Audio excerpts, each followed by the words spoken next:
Welcome to my YouTube channel. आज हम start कर रहे हैं chapter number 1 mathematical logic. It carries 8 to 9 marks और बहुत ही इजी इंटरेस्टिंग चैप्टर है और फुल स्कोरिंग है। अगर आपको कम लिख के ज्यादा स्कोर करना हो तो वो वन एंड ओनली यही चैप्टर है। और ये आगे भी जो एंट्रेंस एग्जाम वगैरह में है उसमें मैथमेटिकल रीजनिंग नाम से ये चैप्टर इंट्रोड्यूस होगा। तो स्टार्ट करते हैं विदाउट वेस्टिंग टाइम। सबसे पहले इंट्रोडक्शन, उसके बाद हम सॉल्व करेंगे एक्सरसाइज 1.1। तो this chapter is based on special kind of sentences. So here we can divide a sentence into two parts, statement and not statement. Statement कौन से हैं? The declarative sentences which are either true or false are called statements. तो statement का truth value true भी हो सकता है, false भी हो सकता है। तो इसको हम ब्रीफ में टी या फिर फॉल्स को एफ से डिनोट करते हैं। And small letters P Q R S etcetera are used for statement to denote a statement. उसके बाद फर्स्ट पहले यहाँ पे लिखा है डिक्लेरेटिव। डिक्लेरेटिव सेंटेंस को हम स्टेटमेंट बोलते हैं। For example, the sun rises in the east. तो ये एक डिक्लेरेटिव सेंटेंस है और हम इसको बोलेंगे स्टेटमेंट और इसका ट्रूथ वैल्यू क्या होगा? ट्रू होगा। अब अगर मैं बोलूं the sun rises in the west, तो भी ये एक स्टेटमेंट है, लेकिन अब इसका ट्रूथ वैल्यू क्या होगा? फॉल्स होगा।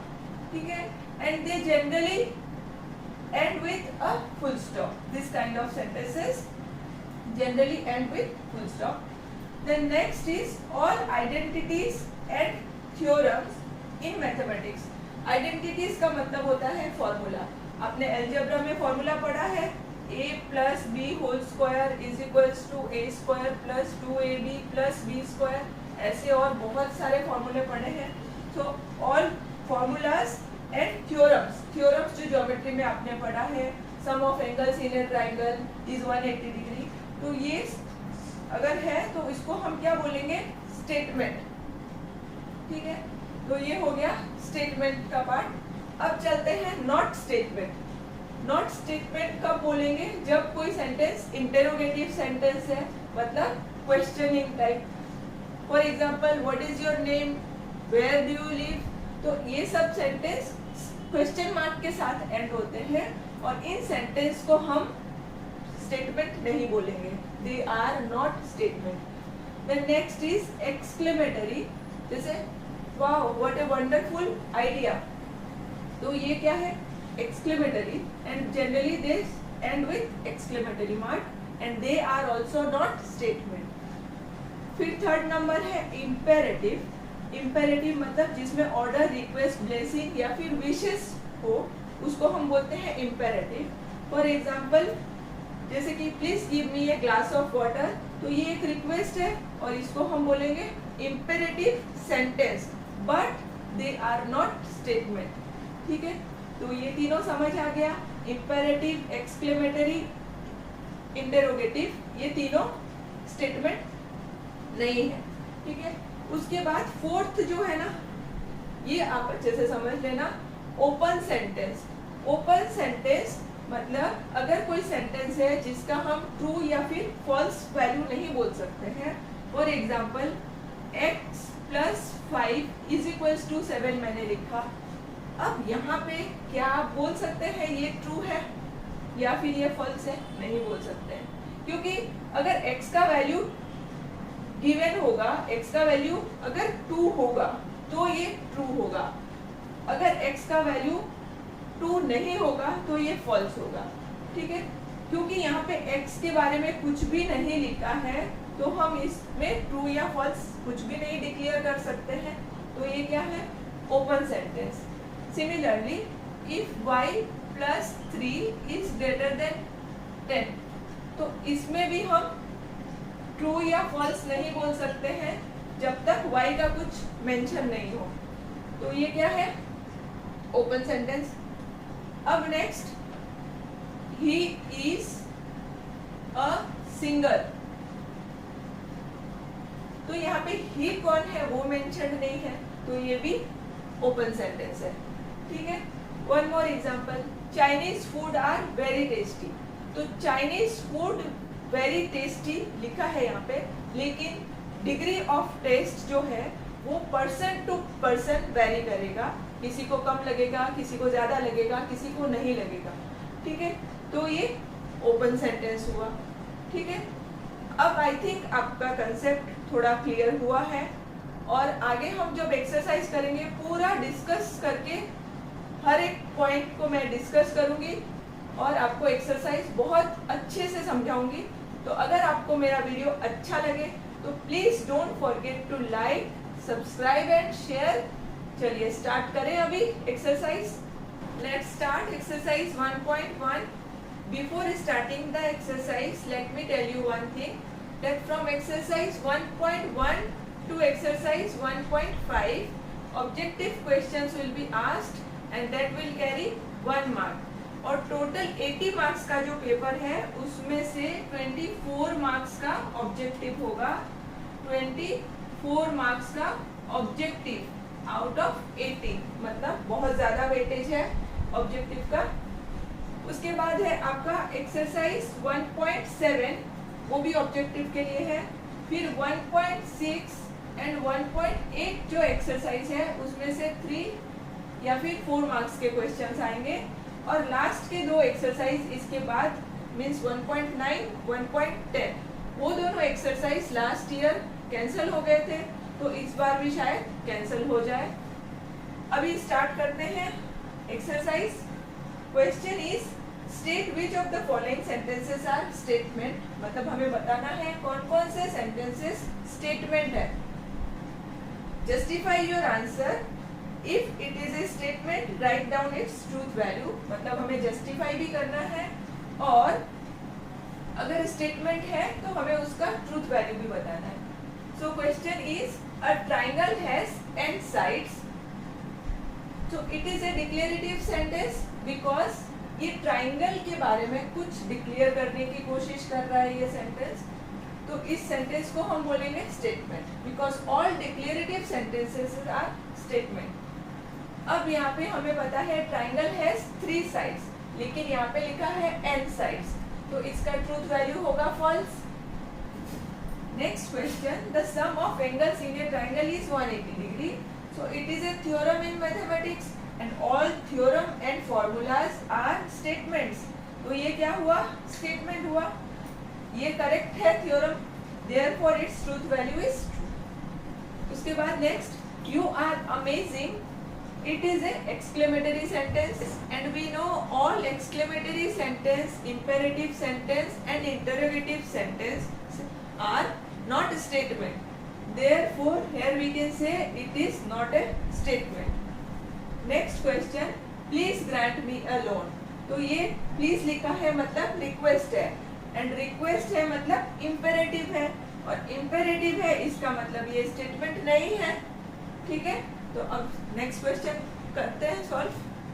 Question 5, square root of -4 is an irrational number, ये एक डिक्लेरेटिव सेंटेंस है, therefore it is a statement.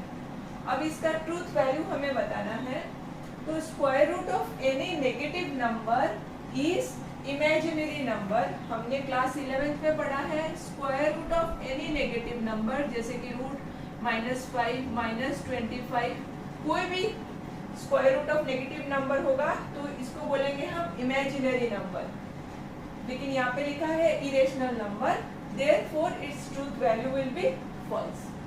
Next, x² - 6x + 8 = 0 implies x = -4 और x = -2। तो इसको हम सॉल्व करते हैं,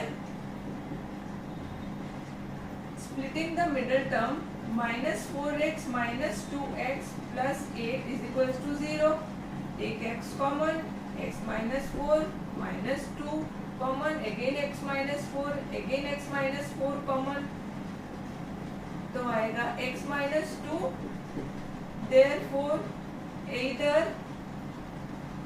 x - 4 is 0 or x - 2 = 0। It means x is equals to 4 और x is equals to 2।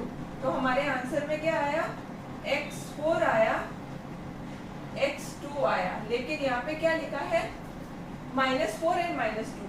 Therefore it is a statement, क्योंकि ये maths का है, ये स्टेटमेंट है, लेकिन इसका ट्रूथ वैल्यू होगा false.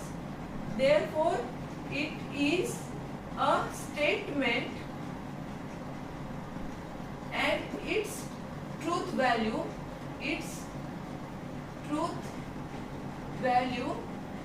is false. Next question, he is an actor। तो ये ओपन सेंटेंस है, बिकॉज यहाँ पे ही कौन है ये मेंशन्ड नहीं है, therefore it is not a statement, because open sentences are not statement। फिर नेक्स्ट है, did you eat lunch yet? So it is a interrogative sentence, and interrogative sentences are not statement। Let's do next sum। Question 9, have a cup of cappuccino। तो ये order है, therefore it is imperative sentence, therefore it is not a statement। Question number 10, x plus y the whole square is equals to x square plus 2xy plus y square for all x y belongs to R। तो ये maths का formula है, identity है, therefore it is a statement, it is a statement, और इसका truth value होगा true. Question 10 के बाद 11, every real number is a complex number. मतलब हर एक रियल नंबर को हम कॉम्प्लेक्स नंबर के फॉर्म में लिख सकते हैं। जैसे कि मैंने 5 है, तो 5 को मैं लिख सकती हूँ 5 plus 0 into I. Complex number अगर आपने पढ़ा है आपको पता होगा, कॉम्प्लेक्स नंबर का स्टैंडर्ड फॉर्म होता है z is equals to a plus B I, and a comma B belongs to r, और ये i जो है i होता है square root of -1, imaginary unit बोलते हैं इसको। तो हम b जो है b रियल नंबर, देखो b क्या होना चाहिए, रियल नंबर, तो मैं b का वैल्यू 0 लिख सकती हूँ, क्योंकि 0 एक रियल नंबर है। तो मैंने b के प्लेस में, यहाँ b होना चाहिए, b के प्लेस में मैंने 0 लिखा, और b क्या होना चाहिए, रियल नंबर, तो मैंने 0 लिया, because 0 is a real number. तो मैंने ये जो रियल नंबर था उसको अब मैंने complex number a plus B I के फॉर्म में लिख दिया, ठीक है, a प्लस बी आई के फॉर्म में लिख दिया। Therefore every real number is complex number, therefore it is a statement and its truth value is true। statement और इसका truth value होगा true, ठीक है। अब नेक्स्ट क्वेश्चन 11 हो गया। 12, 1 is a prime number। We know 1 is neither prime nor composite, ठीक है। तो ये स्टेटमेंट है, बट इसका ट्रूथ वैल्यू जो है वो होगा false, because 1 is neither prime nor composite. फिर उसके बाद है क्वेश्चन 13, उसका answer, with the sunset the day ends. तो ये एक डिक्लेरेटिव सेंटेंस है, therefore it is a statement और इसका ट्रूथ वैल्यू होगा ट्रू। ये राइट है, with the sunset the day ends, तो इसका ट्रूथ वैल्यू ट्रू होगा क्योंकि ये राइट है। उसके बाद नेक्स्ट 14 क्वेश्चन लिखा है 1 फैक्टोरियल इज इक्वल्स टू 0। अगर आपने क्लास 11 में परमुटेशन चैप्टर किया है तो उसके सेकेंड एक्सरसाइज में फैक्टोरियल के बारे में लिखा है। तो 1 फैक्टोरियल जो है वो होता है 1, ठीक है। तो ये एक स्टेटमेंट है, बट इसका ट्रूथ वैल्यू फॉल्स है। Statement but it is false. Factorial के बारे में थोड़ा सा मैं बता देती हूँ। n factorial is product of natural number from 1 to 3 up to n, ठीक है। तो अगर हम 1 फैक्टोरियल लिखेंगे तो वो 1 से शुरू होगा, मतलब 1।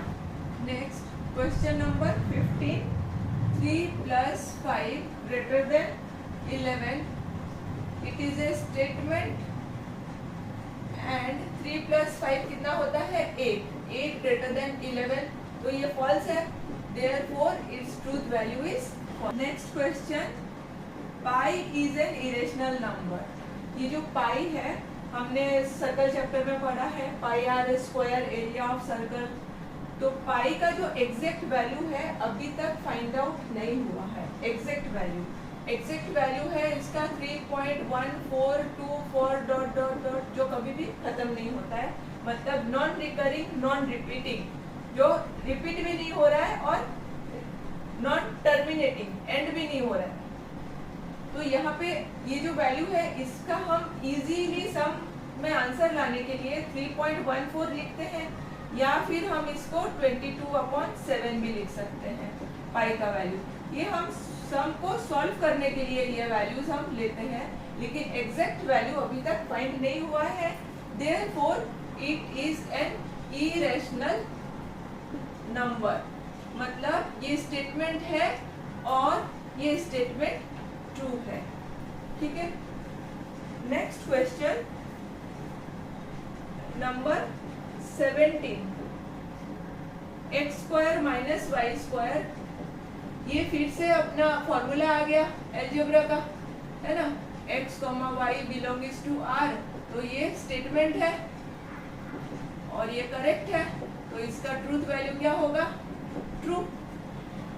फिर next question 18, the number 2 is only even prime number. तो प्राइम नंबर हमें पता है कौन कौन से हैं, 2, 3, 5, 7, 11। तो इसमें से सिर्फ 2 ही एक इवन नंबर है, बाकी सब ऑड नंबर है। ठीक है, तो यहाँ पे लिखा है the number 2 is the only even prime number, मतलब ये करेक्ट है, तो therefore it is a statement और इसका ट्रूथ वैल्यू होगा true. Next question, 2 coplanar lines are either parallel और इंटरसेक्टिंग। कोप्लेनर लाइन मतलब जो एक ही प्लेन में है, तो वो या तो पैरेलल होगा या फिर इंटरसेक्टिंग होगा। तो ये मैं 2 टाइप से लाइन ड्रॉ कर रही हूँ, ये पैरेलल लाइन ड्रॉ किया, और पैरेलल अगर नहीं होगा तो इस तरह से लाइन होगा। तो इसको भी अगर मैं एक्सटेंड करूंगी, है ना, तो आगे कहीं ना कहीं पे जाके वो इंटरसेक्ट होगा, है ना, देयरफॉर इट इज ट्रू। तो ये स्टेटमेंट है और इसका ट्रूथ वैल्यू जो है ना वो भी ट्रू होगा, क्योंकि या तो लाइंस पैरेलल होगा या फिर वो कहीं ना कहीं कोई पॉइंट पे जाके इंटरसेक्ट करेगा। Question number 20, the number of arrangements of 7 girls in a row for a photograph is 7 factorial। अगर आपने क्लास 11th में परमुटेशन चैप्टर पढ़ा है तो आपको बहुत इजीली आ जाएगा। अगर आपने नहीं भी पढ़ा है तो मैं अभी आपको समझा देती हूँ। देखिए 7 गर्ल्स हैं, उसको अरेंज करेंगे। सपोज फर्स्ट गर्ल यहाँ पे है ना, ये 1 2 3 4 5 6 7 गर्ल्स हैं। तो ये जो गर्ल है इसको मैं यहाँ भी खड़ा कर सकती हूँ, यहाँ भी कर सकती हूँ, यहाँ भी कर सकती हूँ, यहाँ भी कर सकती हूँ। सिमिलरली ये जो गर्ल है इसको मैं यहाँ यहाँ यहाँ कहीं भी कर सकती हूँ। So there are total arrangement of 7 girls in 7 places is 7p 7 ways। 7p 7 ways it means 7 factorial ways. ठीक है, अब 7 फैक्टोरियल को फाइंड करने के लिए हम 1 into 2 into 3 into 4 into 5 into 6 into 7 करेंगे ना, तो हमें आंसर मिलेगा 5040 ways। So there are 5040 ways to arrange 7 girls for a photograph। Isn't it interesting? Therefore, it is a statement। जो क्वेश्चन है उसमें बताना है, तो it is a statement और ये स्टेटमेंट बिल्कुल ट्रू है। Therefore, it is true। ठीक है, 7 फैक्टोरियल लिखा है वो ट्रू है। नेक्स्ट क्वेश्चन, गिव मी ए कंपास बॉक्स। तो ये ऑर्डर है या फिर रिक्वेस्ट है, कुछ भी समझ लो इसको, है तो इम्पेरेटिव ही,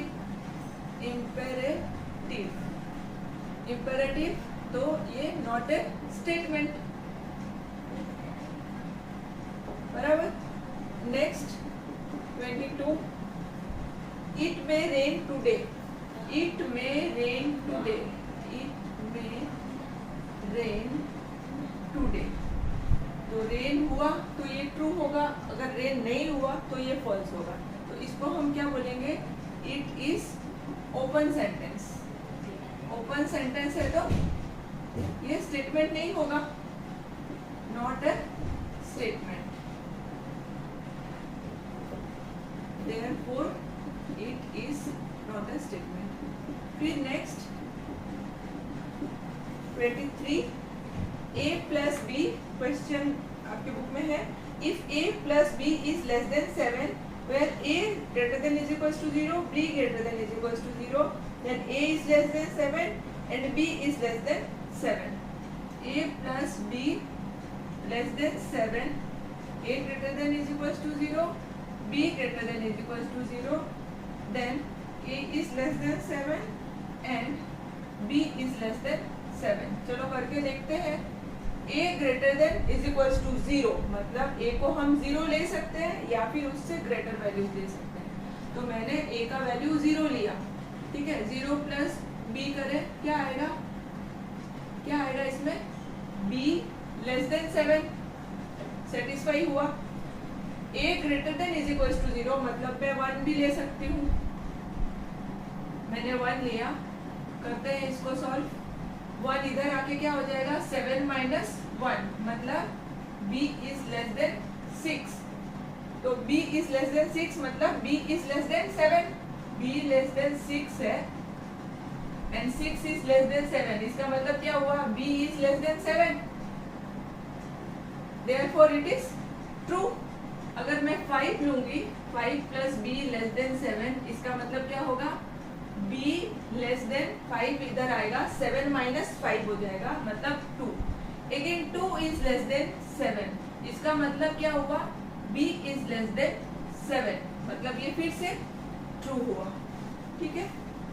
नेक्स्ट क्वेश्चन, तो इसका लिख देते हैं स्टेटमेंट, फाइनल आंसर स्टेटमेंट है और ये ट्रू है, ठीक है। अब next question, can you speak in English, तो ये इंटरोगेटिव सेंटेंस है, therefore it is not a statement। Okay student, thank you for watching my video। Please don't forget to like, subscribe and share with this video। मिलते हैं next video में, till then take care, bye bye।